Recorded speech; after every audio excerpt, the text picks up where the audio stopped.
No matter what I did, all this noise did not go away. I've got so many lamps pointed at me, as you can tell by the glare on my glasses. We're just going to roll with it. Content warning. This piece features descriptions of child SA and R. I am not pausing after this point for content warnings. They are throughout this video. I'm going to start by reading an excerpt from the grand jury's findings that led to the initial arrest of Jerry Sandusky. The date at the beginning of the transcript was later found to be wrong. Prosecutors discovered it was most likely February 9th, 2001.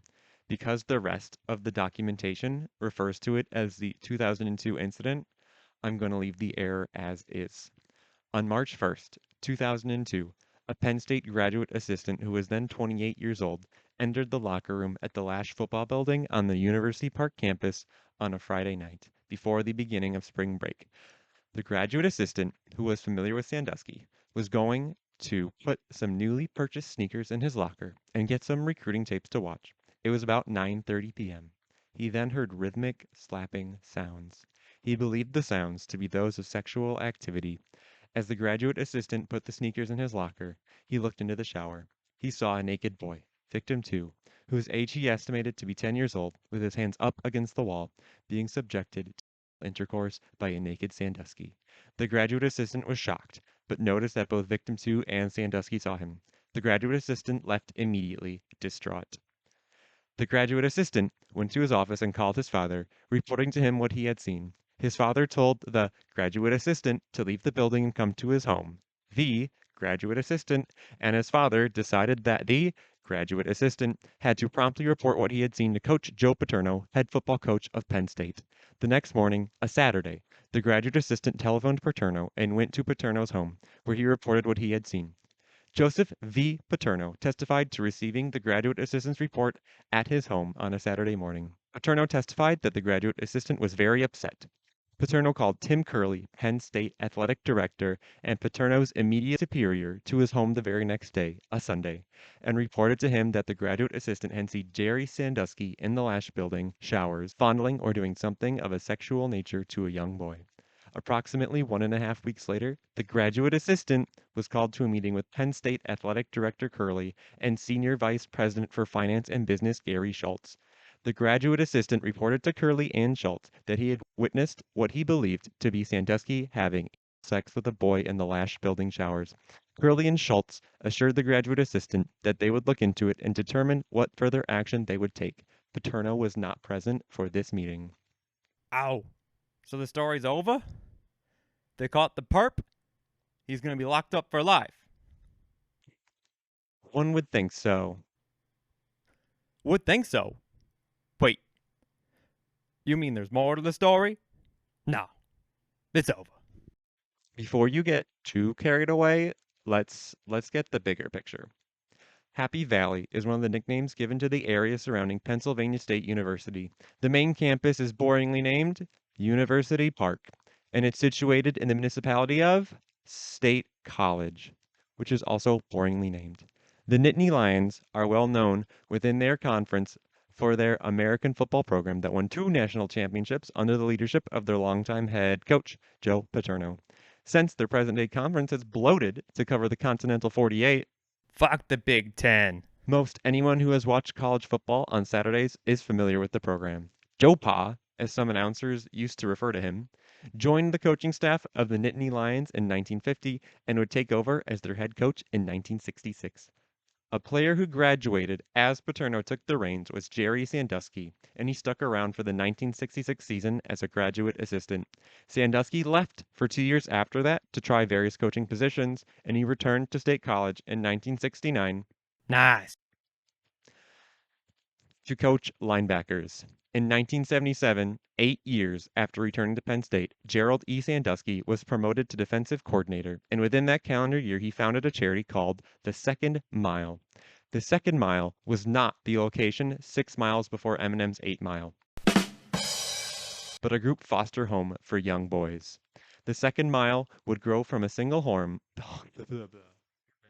The Second Mile would grow from a single home and morph into a charity with millions of dollars in annual donations and projects stretching across all of Pennsylvania.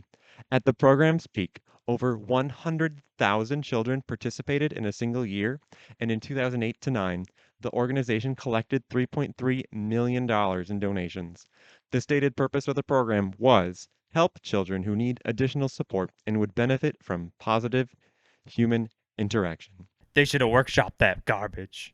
Thomas Day joined one of their fitness programs in 1996 and spoke positively of his experience working with staff, especially the members of Penn State's college football program. Jerry Sandusky would make visits to his school, and Day said even though they rarely crossed paths, Sandusky had mythical status. He envied the students who got to spend more time with him. An unnamed mother of one of the victims shared that people talked about him like he was a god. And Jerry's charity work didn't stop with the program he founded. He was a regular volunteer for schools and teams around State College, Pennsylvania. A position of particular note in the grand jury report was his work in what was most likely Central Mountain High School in Mill Hall, Pennsylvania. It's not listed in the report, but it's pretty easy to find where these staff members worked. Jerry resigned his position of defensive coordinator for the Nittany Lions in 1999, and in 2002 he approached Stephen Turketta, Pretty sure you pronounced that wrong. assistant principal and football coach at CMHS, about getting involved with some of the student athletes who also participated in Second Mile. From that connection, Sandusky worked to earn the trust of coaches, teachers, students, parents, and administration. By 2008, Sandusky was a full-time volunteer coach. Stevens said that Sandusky would call students who were involved in the Second Mile out of their final period classes to meet with him one-on-one, often with no supervision. Turketta noticed that Sandusky's relationships with students had an uncomfortable dynamic, with Jerry being possessive and controlling of the high school students that he spent time with. When a student didn't want to spend time with Sandusky or cut contact, Turketta said that he would be clingy and needy. When there were disagreements, Stevens said he had to mediate Jerry's shouting matches with teenagers. Sandusky's final season coaching at Central Mountain High School was the 2008 football season. Jerry, through his Sandusky associates, also ran his own summer football programs on the Penn State campuses and other schools after he retired from coaching. Brian Streeter was the athletics director at Penn State's Barron campus, where Sandusky ran summer camps from 2000 to 2008. Brian said that he didn't hear any complaints from students, staff, or parents during Sandusky's time using the facilities. No one told Barron's athletic director that Sandusky had been accused of inappropriate behavior with a young male student in 2002. No one told Turketta of the allegations. No one told the numerous students, parents, teachers, coaches, volunteers, or admin of the allegations against Sandusky. The Second Mile knew, and they kept it to themselves. When the news broke, Brian Streeter recalled feeling sick. Former student Thomas Day said he had trouble sleeping. The people who had been around Sandusky for years were blindsided by the allegations of abuse that appeared in the report Linda Kelly released in 2011. Tony Craig attended an on-campus sleepaway camp run by Second Mile in the early 90s. While Troy didn't report any inappropriate behavior directed towards him, he was unnerved by how Sandusky interacted with the other campers. Sandusky had a way of, whether it was a hug or a hand on the leg or a hand on the oh my god. Sandusky had a way of, whether it was a hug or a hand on the leg in the cars we were driving, or just a way of putting his arm around you. I said this back then to people I knew. Everyone found it hard to believe, or that I was overreacting. I remember feeling as if I was the only one that thought anything was amiss. While the grand jury's investigation against Sandusky found grooming behavior as early as 1994, it only documented abuse from 1998 continuing to the then present 2009. The first reported abuse found years later in other legal filings involving Penn State was 1971. This is Victim Two's story continued. The graduate assistant heard back from Curley a couple of weeks later. He was told that Sandusky's keys to the locker room were taken away and that the incident had been reported to the Second Mile. The graduate assistant was never questioned by university police, and no other entity conducted an investigation until he testified to the grand jury in December 2010. The grand jury finds the graduate assistant's testimony to be extremely credible. Curley testified that the graduate assistant reported to them that inappropriate conduct or activity that made him uncomfortable occurred in the Lash Building shower in March 2002. Curley specifically denied that the graduate assistant reported sex or anything of a sexual nature whatsoever and termed the conduct as merely horsing around. When asked whether the graduate assistant had reported sexual conduct of any kind by Sandusky, Curley answered no twice. When asked if the graduate assistant had reported anal sex between Jerry Sandusky and this child, Curley testified absolutely not. Sandusky would be arrested 6 days before Skyrim released. On Saturday, November 5th, 2011. The initial report released by the Attorney General for the state of Pennsylvania, Linda Kelly, included 40 criminal counts, and the grand jury's findings told the stories of 8 victims. I just realized that I call this report the grand jury's findings and Linda Kelly's report. They're the same document, as far as I'm aware. Anyway.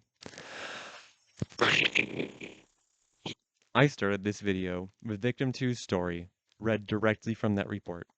The document is 23 pages, filled with abuse, lies, perjury, neglect, and institutional failure. In my opinion, the television news reporting at the time failed to convey the extent of the abuse to a wider audience. I remember talking to my dad, and we were both surprised by news of this arrest. We were speculating what would happen to Penn State, what would happen to college football. The week before the report was released, Joe Paterno had just become the winningest head coach in NCAA Division I football history. When my dad and I saw the stories and details in the paper the next day, we were disgusted. I had just seen ESPN's 30 for 30 documentary, The Pony Excess, about Southern Methodist University's football program. After an investigation found widespread corruption in the program and pay-to-play schemes, the NCAA gave the death penalty to the football team. SMU's football program wasn't eliminated, but for the '87 season, it would only be allowed to have conditioning drills. Student athletes were allowed to transfer out without penalty. Due to the loss of scholarships, home games, student athletes, and TV appearances, football wouldn't return to Southern Methodist until the 1989 season. Comparing the severity of SMU to Penn State, I argued that the Penn State football program should receive the death penalty. My dad agreed, but said he doubted it would happen. Penn State had too much influence and money at stake for the NCAA to issue what would have been the second death penalty to a Division I football team ever. 16-year-old me held on to their faith in humanity, hoping that the punishment would fit the alleged crimes. Back to victim 2. Tim Curley testified that he informed Dr. Jack Rakowitz, executive director of the Second Mile, of the conduct reported to him and met with Sandusky to advise Sandusky that he was prohibited from bringing youth onto the Penn State campus from that point forward. Curley testified that he met again with the graduate assistant and advised him that Sandusky had been directed not to use Penn State's athletic facilities with young people, and the information had been given to the director of the Second Mile. Curley testified that he also advised Penn State University President Graham Spanier of the information he had received from the graduate assistant and the steps he had taken as a result. Curley was not specific about the language he used in reporting the 2002 incident to Spanier. Spanier testified to his approval of the approach taken by Curley. Curley did not report the incident to University Police, the police agency for University Park campus, or any other police agency. Schultz testified he was called to a meeting with Joe Paterno and Tim Curley, in which Paterno reported disturbing and inappropriate conduct in the shower by Sandusky upon a young boy, as reported to him by a student or graduate assistant. Schultz was present in a subsequent meeting with Curley when the graduate assistant reported the incident in the shower involving Sandusky and a boy. Schultz was very unsure about what he remembered the graduate assistant telling him and Curley about the shower incident. Schultz testified that Spanier approved the decision to ban Sandusky from bringing children into the football locker room and the decision to advise the Second Mile of the 2002 incident. Although Schultz oversaw the university police as part of his position, he never reported the 2002 incident to the university police or other police agency, never sought or reviewed a police report on the 1998 incident, and never attempted to learn the identity of the child in the shower in 2002. No one from the university did so. Schultz did not ask the graduate assistant for specifics. No one ever did. Just a small note that the names of the graduate assistant and some of the victims have been published since this trial concluded. They were not in the grand jury report. Out of respect for those individuals, I'm not going to mention their names. If you know that any of these victims or involved persons want their name to be publicized, just let me know. I'll pin a comment or add something to the description to that effect. In the United States educational system across every level, almost everyone's considered a mandatory reporter. A mandatory reporter must take seriously any concerns about student safety or abuse that they witness. When my elementary school colleagues found suspicious bruises on a student, they had to call an authority. I don't remember if they called the police or CPS, but they called someone as soon as they could. Being a mandatory reporter is common fucking knowledge. Even if someone doesn't know all the intricacies of how the policy works, they know they have to report it. Mandatory reporter training is something everyone in the sector has experienced, and considering Gary Schultz was the senior vice president for finance and business, I believe he absolutely witnessed more than one mandatory reporter training. Based on my experience in schools, he probably co-presented the training at some point. I say I believe, and probably because I don't know what slander is. Is this dude still alive? I personally don't care. If he didn't care about the well-being of dozens of victims, do I have to even pretend to care about his reputation and feelings? The case of Jerry Sandusky and his trail of abuse and ruined lives, by all account, should have come to an end in 2002. The graduate assistant shared observations of abuse to three very powerful men. Around this time in the news media, I recall a narrative that the graduate assistant may have been exaggerating his story during the investigation so that he looked better in hindsight. That is bullshit. Tim Curley, Gary Schultz, Graham Spanier, Dr. Jack Rakovitz, and Joe Paterno were all aware that Sandusky did something wrong. Of the six men who we know knew about Jerry Sandusky's disgusting behavior, who do you think should shoulder the blame for not passing along information to the proper authorities?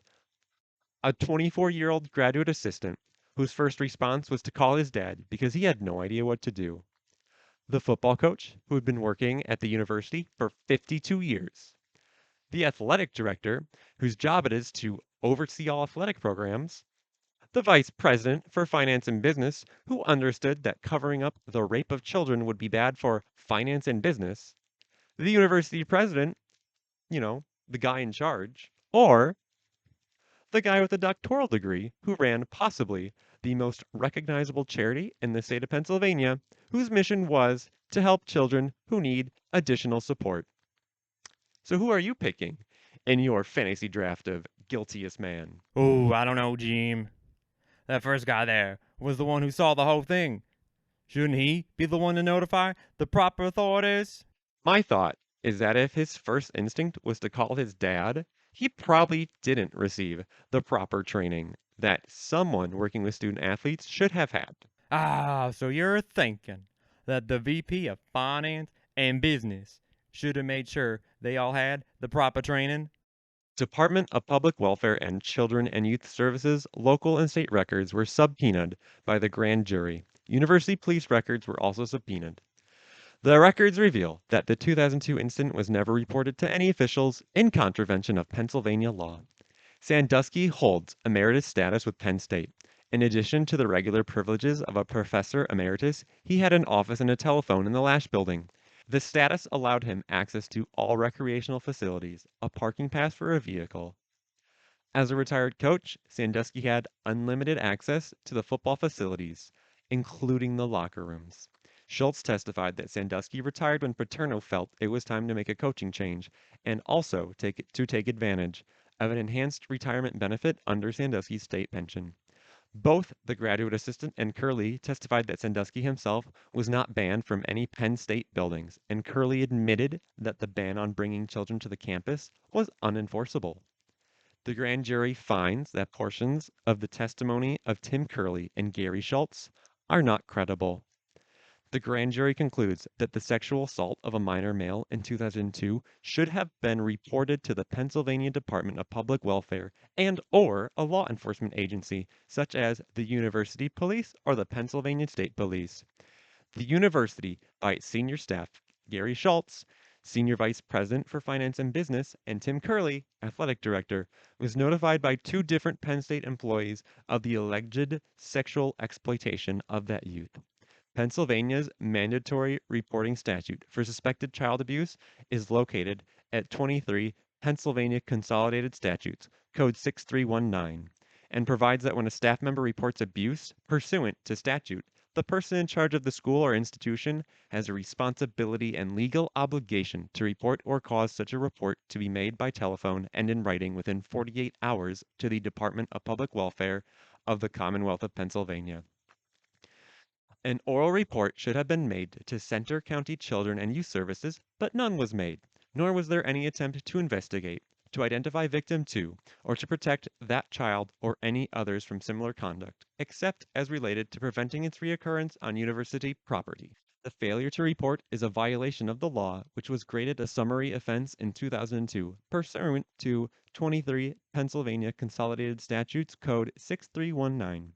The grand jury finds that Tim Curley made a materially false statement under oath in an official proceeding on January 12, 2011, when he testified before the 30th statewide investigating grand jury relating to the 2002 incident, that he was not told by the graduate assistant that Sandusky was engaged in sexual conduct or sex with a boy in the Lash building showers.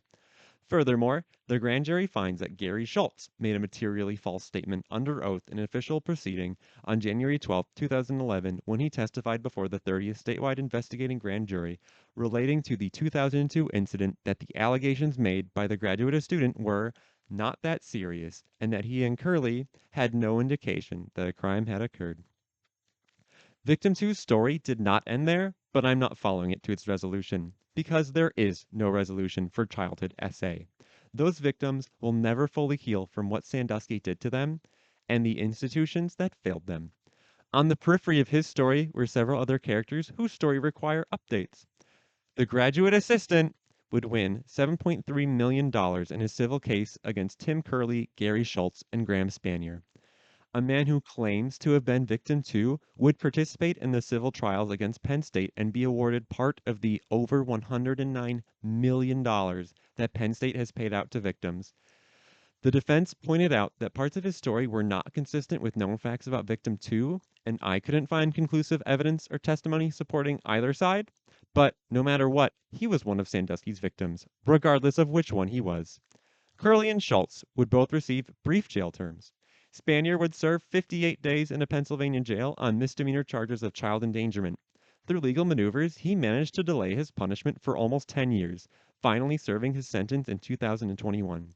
In total, I counted $135.4 million in fines or funds diverted from Penn State by the NCAA, Big Ten, Pennsylvania Attorney General, and the Department of Education. This is in addition to the $109 million they reported having paid out in settlements in 2019. Penn State was initially publicly keeping track of how much the case was costing them in legal, consultant, and public relations fees, but I couldn't find numbers past the $3.2 million announced in 2012. In total, Penn State has paid out in the neighborhood of $250 million. If I account for inflation on some of the earlier payments, this number climbs to at least $300 million. On October 9, 2012, Gerald Sandusky was convicted on 45 of 48 counts of child sexual abuse. His issued sentence was 60 years, meaning the earliest he could qualify for parole was 30. Sandusky will be 98 in 2042. More victims have come forward over the years to file civil cases against the university. Sandusky's legal maneuvers to shorten his sentence have been unsuccessful. Coach Joe Paterno would be made to resign before the end of the 2011 football season. He would learn days after hearing of Sandusky's arrest that he had an aggressive form of lung cancer. Joe died 3 months later in February of 2012. He would not live to see more alleged victims come forward. In 2016, an alleged victim said Paterno was told about Sandusky's predatory behaviors as early as 1976. Later that same year, a second source said that Paterno himself ignored the child's claim of sexual abuse in 1971. Dead men tell no tales. Joe Paterno testified in front of the grand jury before Sandusky was indicted, and that's the last we would hear of his story. He's not here to defend himself. His family's lawyers have said that there's no evidence to prove Paterno knew of any abuse prior to 1998. Victim 6, who is now 24 years old, met Sandusky at a second mile picnic at Spring Creek Park when he was 7 or 8 years old in 94 or 95. After Sandusky interacted with Victim 6 after a skit at the picnic, Sandusky telephoned to invite Victim 6 to tailgate and attend a football game with some other boys. He was picked up by Sandusky. Victim 5, BK, and other boys were present. They're mentioned in other victims' uh, accounts. They went to Haluba Hall, a football practice building on the Penn State campus, and were left there by Sandusky. They threw footballs around until it was time for them to walk to the tailgate hosted by Sandusky's family, and then attended the football games. Victim 6 recalls this pattern repeating many times. He's grooming you, kid. Get out of there. Victim 6 recalls being taken into the locker room next to Aluba Hall at Penn State by Sandusky when he was 11 years old in 1998. Sandusky picked him up at his home, telling him he was going to be working out. As they were driving to the university, Sandusky put his right hand upon Victim 6's left thigh several times. When they arrived, Sandusky showed Victim 6 the locker room and gave him shorts to put on, even though he was already dressed in shorts. That's fucking weird. Then they lifted weights for about 15 or 20 minutes. They played Polish bowling or Polish soccer, a game Sandusky had invented using a ball made out of tape and rolling it into cups. Then Sandusky began wrestling with Victim 6, who was much smaller than Sandusky. No shit, Sherlock. Then Sandusky said they needed to shower, even though Victim 6 was not sweaty. Victim 6 felt awkward and tried to go to a shower some distance away from Sandusky, but Sandusky called him over, saying he had already warmed up a shower for the boy. While in the shower, Sandusky approached the boy, grabbed him around the waist, and said, "I'm going to squeeze your guts out." That's fucking weird. Sandusky lathered up the boy, soaping his back because he said the boy would not be able to reach it. Sandusky bear hugged the boy from behind, holding the boy's back against his chest. Then he picked him up and put him under the shower head to rinse soap out of his hair. Victim 6 testified that the entire shower episode felt very awkward. No one else was around when this occurred. Looking back on it as an adult, Victim 6 says Sandusky's behavior towards him as an 11-year-old boy was very inappropriate. When Victim 6 was dropped off at home, his hair was wet, and his mother immediately questioned him about this and was upset to learn that the boy had showered with Sandusky. She reported the incident to the university police, who investigated. After a lengthy investigation by University Police Detective Ronald Schreffler, the investigation was closed after then Center County District Attorney Ray Ricard decided that there would be no criminal charges. Schreffler testified that he was told to close the investigation by the director of the campus police, Thomas Harmon. The investigation included a second child, BK, also 11, who was subjected to nearly identical treatment in the shower as Victim 6, according to Detective Schreffler. Detective Schreffler testified that he and State College Police Department Detective Ralph Ralston, with the consent of the mother of Victim 6, eavesdropped on 2 conversations the mother of Victim 6 had with Sandusky on May 13, 98 and May 19, 98. The mother of Victim 6 confronted Sandusky. Sandusky said he had showered with other boys, and Victim 6's mother tried to make Sandusky promise to never shower with a boy again, but he would not. She asked him if his private parts touched Victim 6 when he bear hugged him. Sandusky said, "I don't think so. Maybe?" At the conclusion of the second conversation, after Sandusky was told he could not see Victim 6 anymore, Sandusky said, "I understand. I was wrong. I wish I could get forgiveness. I know I won't get it from you. I wish I were dead." Detective Ralston and the mother of Victim 6 confirmed these conversations. Sandusky was interviewed in June 1998 about Victim 6.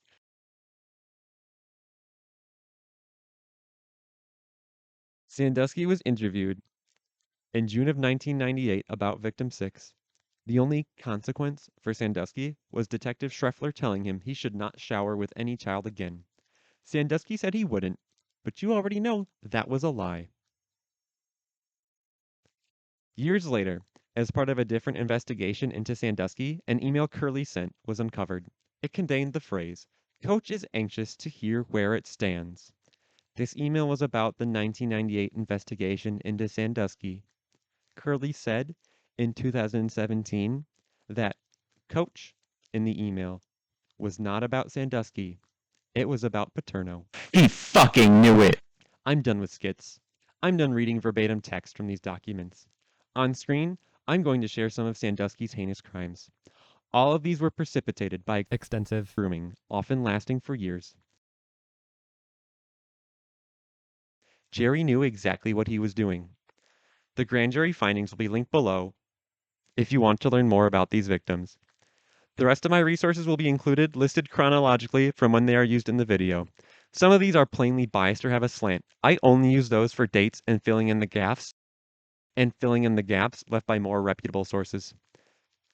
The crimes and failures of the men and the systems that enabled this abuse will not be forgotten. In recent years, Graham Spanier has been trying to take back the narrative, rewrite the story. While investigators made mistakes, the fact of the case still stands. Jerry Sandusky sexually abused children for 4 decades. He abused the privileges his coaching position granted him. At least twice, Penn State staff caught Sandusky in the act of sexually assaulting young boys.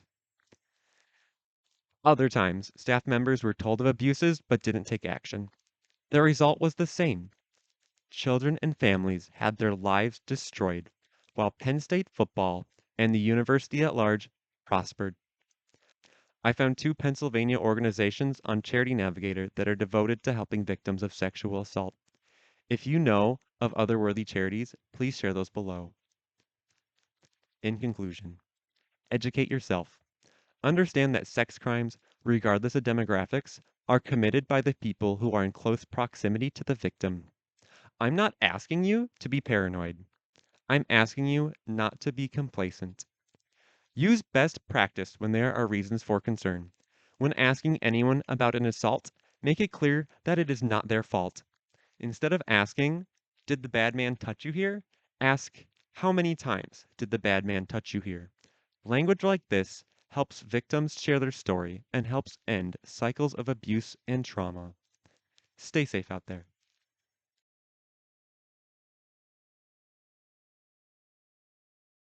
Victim 6.